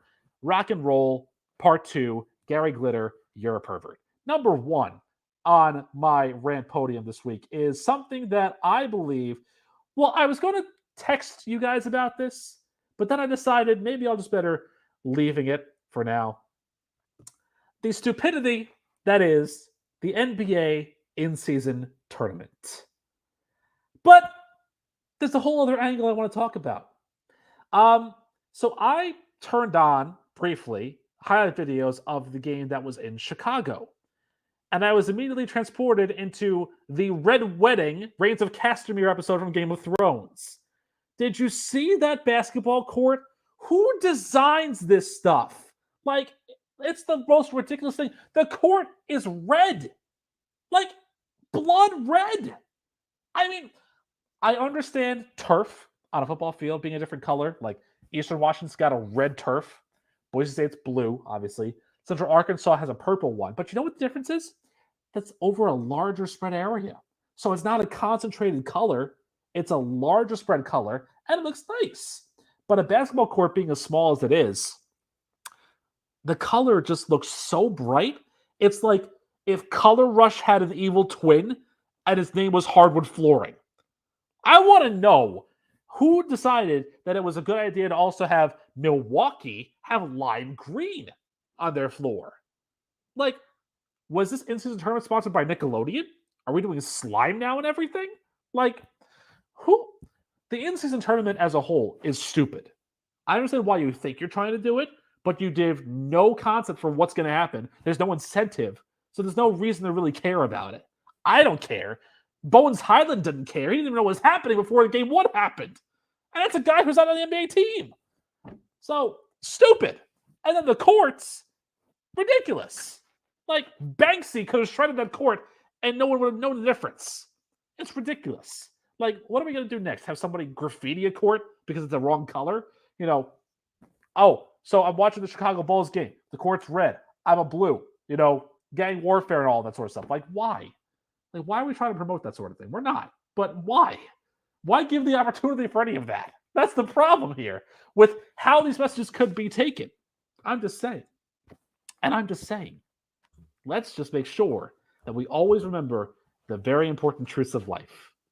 That Duncan sucks, that Adam Rank is a loser, and that everybody on WFAN can just go to hell at this point. Oh, and ladies and gentlemen, as yet another fantastic rant podium concludes, that concludes yet another edition of the Fun Football and Chaos here on the Sports Agents of Chaos podcast. Thank you all so much for joining us this week. As always, this was a fun one. We're kind of in a very weird place now because we sadly don't have 16 even games anymore, so we don't know what to call mid-season at this point because some people have played 8, some people have played 9. NFL, why did you do this to us? You made it more complicated. Thanks, Roger. And as the show has shown you, people struggle with the math at times. So as we try to figure that out, ladies and gentlemen, I'd say the next 2 weeks, it's fair to say there will be the mid-season episodes of the Sports Agents of Chaos podcast. And make sure you catch us every single time as we air, usually live, on Saturday mornings. Thank you all so much. And we will see you beautiful, beautiful individuals next week.